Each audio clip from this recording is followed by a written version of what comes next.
የቱሪዝም ሴክተር በእኛ የ10 ዓመት እቅድ ውስጥ ዋነኛ የኢኮኖሚ ሴክተር ብለን ከለየናቸው አንዱ ሆኖ እንዲወጣ የተደረገበት ዋነኛው ምክንያት ቱሪዝም ማለት የተሰጠንን ማወቅ፣ የተሰጠንን መጠቀም፣ የተሰጠን ይበልጥ ማሳደግ የሚያስችል ዘርፍ ስለሆነ ነው።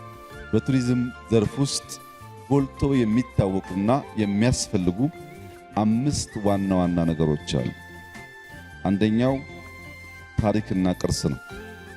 አንድ ሀገር የቱሪስት መስህብ ነኝ ለማለት በታሪክ ሊነገር የሚችል በቅርስነት ሊገለጥ ሊታይ የሚችል ነገር አላት ወይ ነው።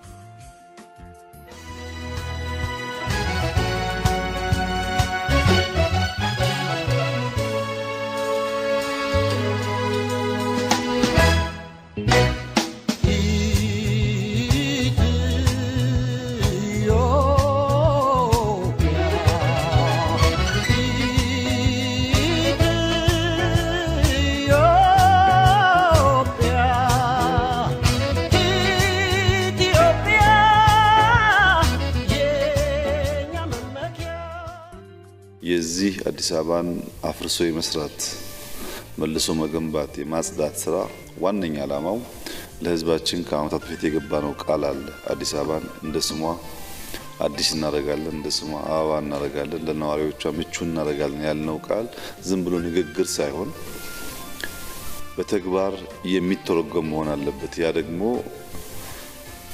ቃል ገብተን የገባነውን ቃል መፈጸም የማንችል ሰዎች ከሆን የምናስበውን የተሻለ ሀገር፣ የተሻለ ልማት እና ብልጽግና ማረጋገጥ አይቻልም።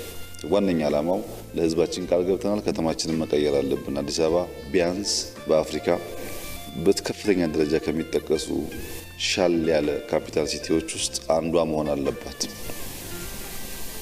ከተቻለ ቀዳሚ መሆን አለባት። ያን ለማድረግ ነው የሚሰራው።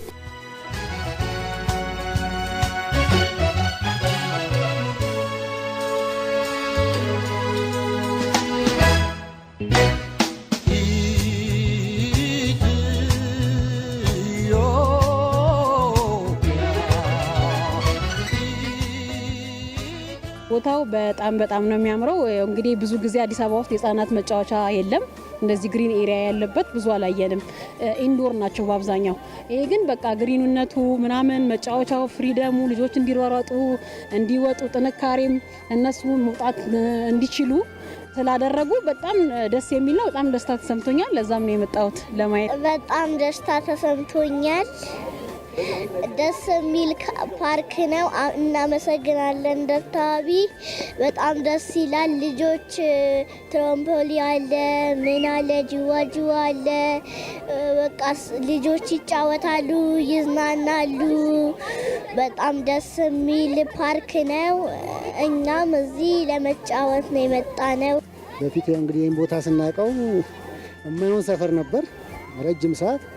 አሁን ደግሞ ለውጡን ስናይ ደግሞ ያው የልጆች መጫወቻ ልጆቻችን የአይን ማረፊያ ያገኙበት ቦታ አግኝተን ከሚገባ በላይ ደስተኛ ሆነው ስሜት ጨዋታ ነው።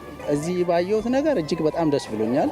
እኔ አካባቢውን ከዚህ በፊት ማውቀው ስለነበረ በእንደዚህ አይነት መልኩ ይሰራል ብዬ እኔ አላመንኩም።